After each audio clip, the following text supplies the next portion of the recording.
নমস্কার। আপনারা শুনছেন এক অন্য রকম গল্প। এই গল্পটি আমাকে একজন নাম প্রকাশে অনিচ্ছুক ফলোয়ার পাঠিয়েছেন। তার জীবনের এক গভীর অনুতাপ এবং ভালোবাসায় মেশা এক কাহিনী। এই ধরনের গল্প শুনতে আপনাদের ভালো লাগে জানি, তাই আমি অনুরোধ করব আমার চ্যানেলটি সাবস্ক্রাইব করতে। আর হ্যাঁ, এই গল্পের একদম শেষ অংশে, অর্থাৎ এই গল্পের পরবর্তী পর্বে, আমি আমার ব্যক্তিগত ইমো নম্বরটি দেব। যারা সেই নম্বরটি পেতে চান তাদের পুরো গল্পটি একদম মন দিয়ে শুনতে হবে। আমার নাম রূপা, বয়স ৩৩, কিন্তু আজ আমার মনটা বড্ড ১৮ বছরের তরুণীর মতো অস্থির।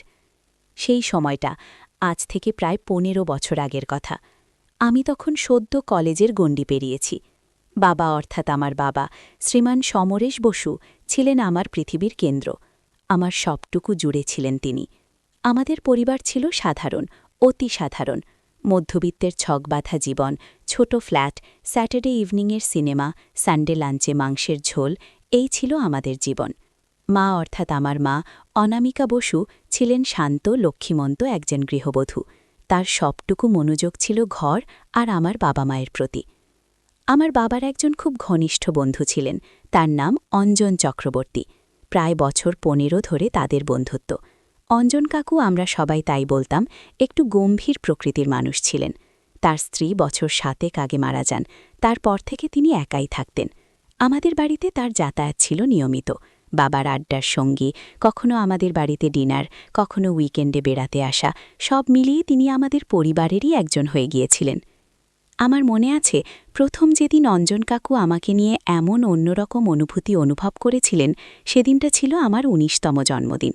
বাবার বন্ধু এসেছিলেন, অনেক আত্মীয় স্বজন এসেছিলেন, হইচই আনন্দ সব মিলিয়ে একটা জমাটি পরিবেশ। আমি পরেছিলাম একটা হালকা আকাশি রঙের সালোয়ার কামিজ, চুলগুলো খোলা, মুখে নতুন যৌবনের উচ্ছ্বাস। রাত তখন প্রায় ১০টা। নিমন্ত্রিতরা প্রায় সবাই চলে গেছেন, শুধু বাবা, মা আর অঞ্জন কাকু বসেছিলেন বারান্দায়। আমি তাদের জন্য চা নিয়ে গিয়েছিলাম। বারান্দার এক কোণে রাখা লতানো গাছটার পাশে দাঁড়িয়ে চা পরিবেশন করছিলাম। মৃদু আলো, রাতের ঠান্ডা হাওয়া আর দূরে ভেসে আসা গাড়ির হর্ন, সব মিলিয়ে একটা অন্যরকম পরিবেশ। অঞ্জন কাকু আমার দিকে তাকিয়েছিলেন। তার চোখে একটা গভীর দৃষ্টি ছিল, যেটা আমি আগে কখনো দেখিনি। সেই দৃষ্টিতে ছিল এক অদ্ভুত আকর্ষণ, এক অন্যরকম ভাষা। আমি একটু অস্বস্তি বোধ করলাম। চায়ের কাপটা রেখে তার দিকে একটু হাসলাম। রূপা, তুই কি কিছু বলবি? বাবা হঠাৎ জিজ্ঞেস করলেন। না বাবা, কিছু না, শুধু ভাবছিলাম জন্মদিনের এই রাতটা কত সুন্দর। আমি সাবলীল থাকার চেষ্টা করলাম।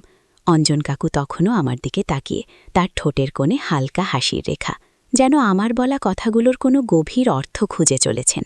সেই রাতে যখন আমি শুতে গেলাম, তখন বারবার অঞ্জন কাকুর সেই দৃষ্টির কথা মনে পড়ছিল। তারপর থেকেই শুরু হলো। অঞ্জন কাকু যেন আমাকে অন্য চোখে দেখতে শুরু করলেন। তার আচরণে একটা পরিবর্তন এলো। আগে তিনি আমার সাথে শুধু কাকুর মতোই কথা বলতেন, কিন্তু এখন তার কথায়, তার দৃষ্টিতে একটা অন্য রকম সুর। তিনি আমার দিকে এমনভাবে তাকাতেন যেন আমি তার চোখে বিশেষ কেউ। মাঝে মাঝে তিনি ফোন করতেন, নিজের প্রয়োজনে, কিন্তু কথার ফাঁকে আমার খোঁজ নিতেন। রূপা কেমন আছে, কলেজ কেমন চলছে, বই পড়ছিস কি, এই সাধারণ প্রশ্নগুলোর মধ্যেও একটা আলাদা উষ্ণতা থাকত। একদিন বাবা মা বেড়াতে গিয়েছিলেন, আমি একা বাড়িতে। অঞ্জন কাকু ফোন করলেন। রূপা, কেমন আছিস? ভালো কাকু, আপনারা কোথায়? আমরা একটু বাইরে, ভাবছিলাম তোর সাথে দেখা করে যাই, কিছু দরকার ছিল।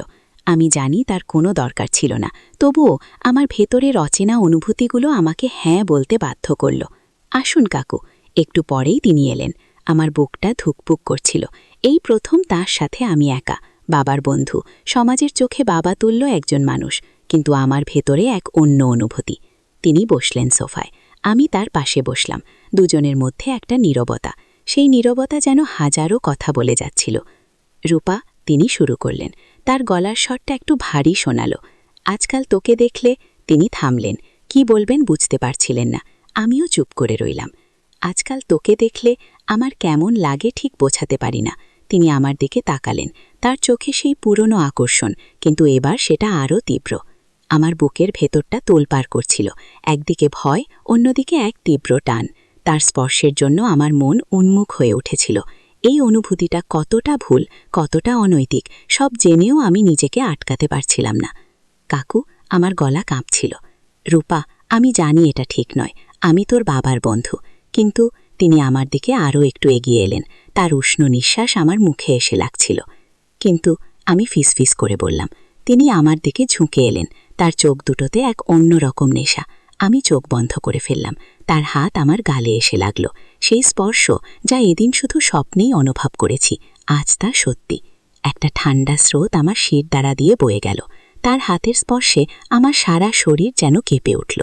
ভয়, উত্তেজনা, কামনা সব একাকার হয়ে গেল। রূপা, তার গলার স্বর আমার কানের কাছে। আমি তোকে। তার ঠোঁট আমার ঠোঁট স্পর্শ করল।